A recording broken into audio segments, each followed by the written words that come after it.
پاکستان میں ہمارے بچوں کا مستقبل کیا ہے؟ تعلیم کا شعبہ کیوں نظر انداز کیا جا رہا ہے؟ حکومت تعلیم پر کیوں خرچ نہیں کرتی؟ کراچی کے لوگ اور کراچی کے بچے امتحانات میں کیوں اس قدر کم نمبر انہیں دیے جا رہے ہیں؟ اور ملک کے 2.28 کروڑ بچے اسکولوں سے باہر کیوں؟ حالات ہیں جن پر ہمیں غور کرنا چاہیے۔ ہمارا معاشرہ تعلیم کے بغیر بالکل بے آبرو اور بے وقت رہ جاتا ہے، اور یہی وجہ ہے کہ ہم معیشت میں بہت پیچھے ہیں۔ دنیا اس وقت انفارمیشن ٹیکنالوجی سے بہت کما رہی ہے، لیکن ہم نے انٹرنیٹ اور دیگر سہولتوں کو جس طرح پامال کیا ہے، ان پر پابندیاں لگائی ہیں، ان کو سست روی کا شکار کر دیا ہے۔ اس کی وجہ سے ہماری یہ معیشت اور ہمارا یہ سرمایہ بھی ڈوب رہا ہے۔ سنگاپور کے پاس کوئی قدرتی وسائل نہیں اور صرف 55 لاکھ کی آبادی ہے، جو کراچی کے 1/4 حصے کے برابر ہے۔ اس کے باوجود گزشتہ سال اس کی برآمدات 390 ارب ڈالر تھی، جبکہ پاکستان کی برآمدات صرف 35 ارب ڈالر ہیں۔ پاکستان کی برآمدات جمود کا شکار ہیں، جو بنگلہ دیش کی برآمدات سے بھی کم ہے۔ ہمارا ملک 12 کروڑ نوجوانوں کی تکنیکی صلاحیتوں کو پوری طرح اجاگر کرنے کے بعد ہی ترقی کر سکتا ہے۔ ہندوستان نے آئی ٹی میں بڑی ترقی کی ہے اور بنگلور جیسے شہر کو عالمی ٹیکنالوجی کے مرکز میں تبدیل کر دیا ہے۔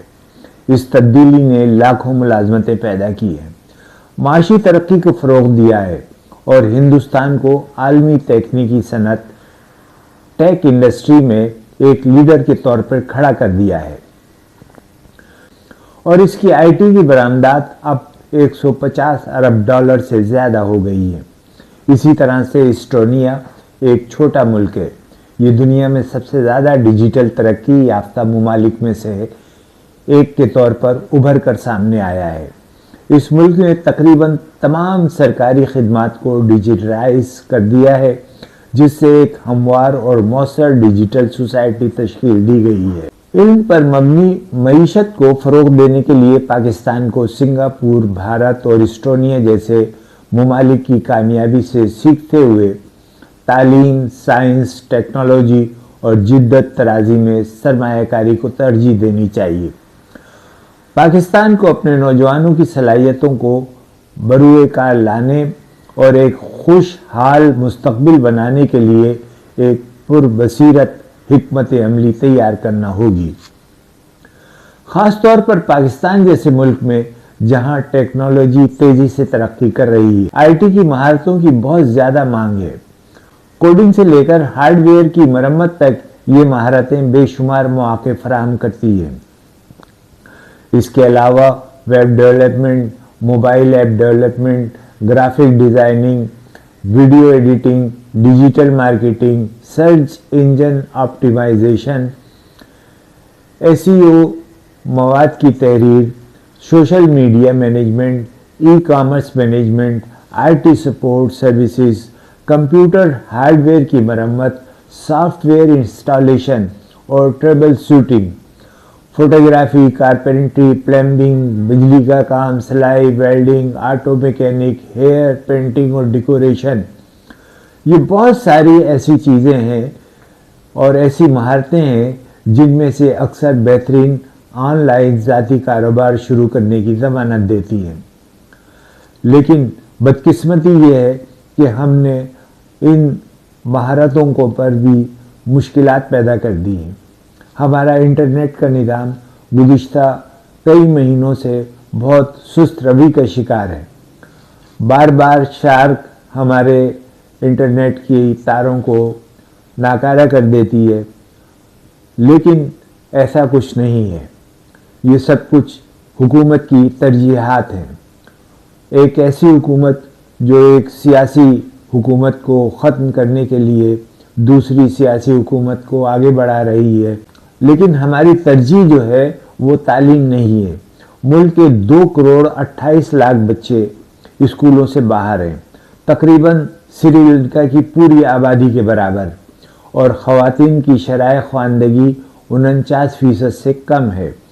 گزشتہ ہفتے اسلام آباد میں مسلم کمیونٹیز میں لڑکیوں کی تعلیم پر ہونے والی بین الاقوامی کانفرنس نے ان سچائیوں کو آشکارا کیا ہے، لیکن ہم نے اس کا حل اب بھی نہیں ڈھونڈا ہے۔ پاکستان کی اپنی تعلیمی پریشانیاں بہت زیادہ ہیں، ہمارے حکمرانوں کو اس کا ادراک نہیں ہے۔ وزیر اعظم شہباز شریف کا تعلیمی ایمرجنسی کا اعلان اس طرح کے اعلانات کی ایک طویل فہرست میں شامل ہے جس نے حقیقی تعلیم سے زیادہ صرف باتیں بنائی جاتی ہیں۔ ہم تعلیم پر جی ڈی پی کا معمولی حصہ 2.5% خرچ کرتے ہیں، جو یونیسکو کی تجویز کردہ 4% سے بھی کم ہے۔ ملیشیا اور ترکی اور دوسرے مسلم اکثریتی ممالک خواتین کی خواندگی کی شرح 90% وہاں زیادہ ہے اور وہ اس پر فخر کرتے ہیں۔ بنگلہ دیش میں 70% سے زیادہ خواتین لکھنے پڑھنے کے قابل ہونے کے ساتھ آگے بڑھ گئی ہیں۔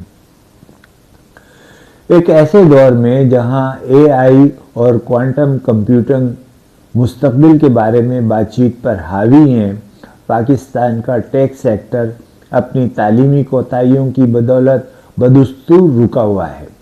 ورلڈ اکنامک فورم تعلیمی حصول اور معاشی شراکت میں ملک کو سب سے نیچے کی درجہ بندی حاصل ہے۔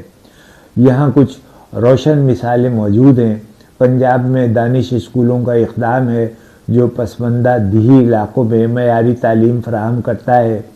نئے قائم کردہ پاکستانی ایجوکیشن انڈومنٹ فنڈ کا مقصد کم آمدنی والے خاندان کے بچوں کو اعلیٰ تعلیم میں مدد فراہم کرنا ہے، لیکن ایسے اقدامات بہت کم ہیں۔